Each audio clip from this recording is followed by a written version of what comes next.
Discovered husband of 20 years who passed away recently was unfaithful. Grieving loss of partner of 20 years with little kids discovered infidelity. So I'll clarify. My guy and I met 20 years ago. Through ups and downs as relationships go. Last winter I discovered he was attempting to cheat again. Yes, again I've taken him back many times. I told him this time I'm done. He moved out for a while and eventually came back and we both discussed what we were. We loved each other but we weren't together just living together as a family unit. I told him I couldn't just move forward this time. I was so foolish the times before thinking I could help him because of course I loved him but I also felt bad for him too. So we continued to live together as a family, taking care of our young children. He always accused me of having someone else but that has never been my top priority. We remained friends and he continued to ask for more chances but I just enjoyed our time as it was. Of course we argued as he wanted to be together again but I couldn't trust him. He also had issues trying to support his family on top of being a pathological liar. I did what I needed to do and that was sustain the home, pay the bills and make life normal as possible for the kiddies. About a month ago he collapsed and died unexpectedly. Of course we were all surprised and sad. I missed having that person to talk to and shuffled through 20 years of memories. He was older than I so I knew he would go before but I assumed when our kids were older. I gave our toddler his phone to play with and I overheard a voicemail from a female saying his name and how much she missed him. I did my investigation, reached out to her and confirmed it all. He had been seeing her. He actually met her years ago and I confronted him then but he of course said I was crazy because she was this and that. But sure enough after his death I found this out. My heart was beating out of my chest. Why? Why couldn't you be honest? I spoke to the girl and she assumed she knew who he was but I surprised her with everything he told her. His same old song and dance. So that's that. I can't yell at him or fight with him. My sadness turned into anger. I want to know why he could never be honest but I know it's too late. I'm still helping my children grieve. My oldest daughter found out by snooping on my phone and she's mad of course. I told her don't be angry and Dad and I were what we were during those times.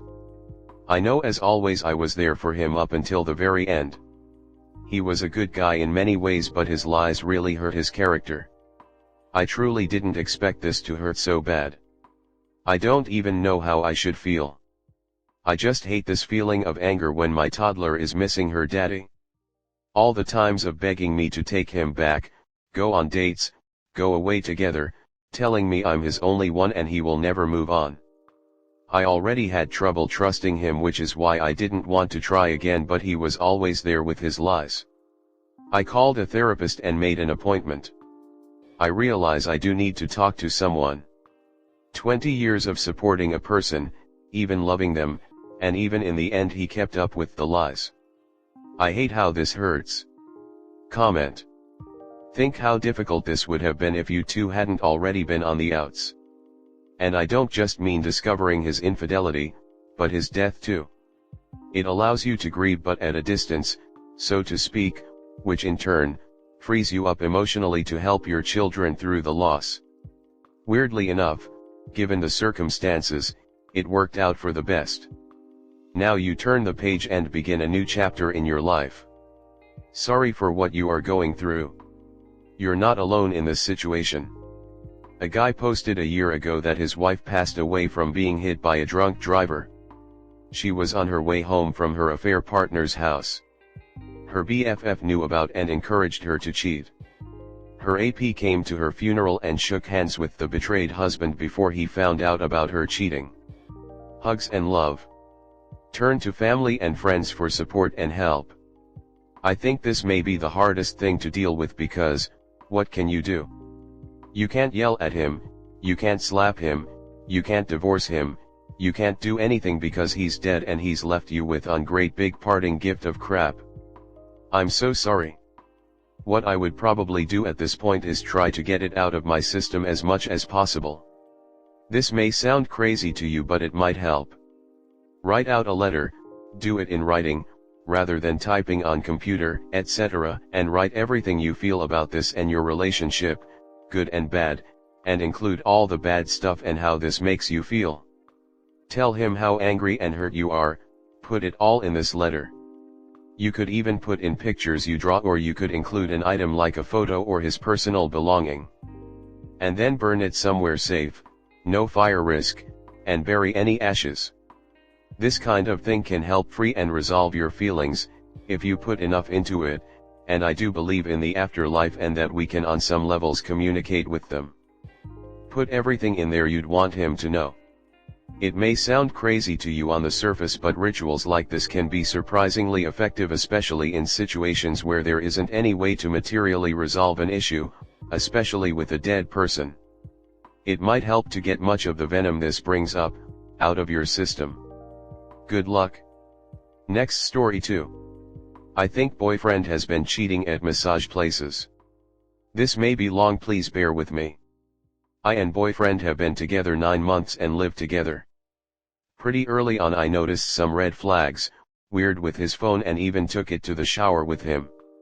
One day he randomly says he's going to get a massage, I think nothing of it, he comes back, everything seems normal, but it was a little late, 9 p.m. About a month after this he says he has another massage appointment, but this time it's quite far away, 40 minutes, and is about 8 p.m. This time I felt a little weird but didn't say anything. He goes and comes back and everything seems normal. The next day it's still bothering me cause something seemed off, a massage at a business that late in a small town where everything closes at 5 p.m. So I ask for some more clarity the next day and he blows up pretty quickly. It turns into a huge argument, then he admits it wasn't a business but out of her house. That obviously caused more issues, because why lie and hide that? He apologized and swore it was nothing to be alarmed about, so we move on. Fast forward to about 2 weeks ago, it's been months since he's gotten a massage due to the arguments it caused. He says his back is hurting and wants to get a massage. I agree. He showers before he leaves and I noticed he shaved everything down there including his behind. I felt uneasy and asked why. He said it's common courtesy to shave before and it tugs on the hairs. I told myself maybe I'm overthinking and dropped it. So he leaves and comes back about 2 minutes later and says he forgot his vape, goes in the room and is super quiet for a minute, then comes out and says he found it and leaves. I didn't feel right, so I went in the room to the drawer he keeps his Viagra pill at. He has it, and it was half open and a pill was missing. There's 10 in a pack and now 9. He came back in to secretly take one before his massage. I call him and confront him and he profusely denies that's what he did and he doesn't know where that pill went. I tell him we're done and he turns around and comes back home. He gets home and we start having a conversation about it and he eventually admits that he takes them before massages because it gives good blood flow to your whole body and not just down there. I also noticed he got cash out the ATM even though he paid for service online. I'm not sure I believe him. I think he has a kink for it and won't admit it. Any advice or suggestions would be greatly appreciated. Tia. Comment. He's at the very least paying for happy endings. If everything is above board, ask for his phone and say that he has to give it to you unlocked right this moment or you're done. His reaction will tell you everything. Next time surprise him and say, hey honey, I'm coming with you so you can relax after the massage and don't have to drive. Or do want to see a cheater lose his composure? Just tell him straight blank that you don't believe him and you would like to look through his phone. He will accuse you of not trusting him, being insecure, invading his privacy. Stay calm and just watch him, getting loud, laughing nervously. Don't curse, don't scream, just remain calm, staring him straight in the eyes as if you're reading the truth. Then tell him calmly, you can tell me the truth or I will find out the truth. Put a pie on him or start your own investigation. Always trust your guts. And like others suggested here, please do an STD test. I'm so sorry op. I don't know why cheaters just stay single so that they can do whatever they want to do instead of breaking the hearts people who love and cares for them. A lot of the massage places are open till 9 o'clock or 9:30. The women who were there worked the entire day 7 days a week. I usually offer happy endings, although you don't have to accept it, of course. They usually do not offer more than happy endings. I definitely is common courtesy. If you're going to get a massage to trim everything up that would be touched. Just like if you went in to see your podiatrist, you might clean your feet before doing so.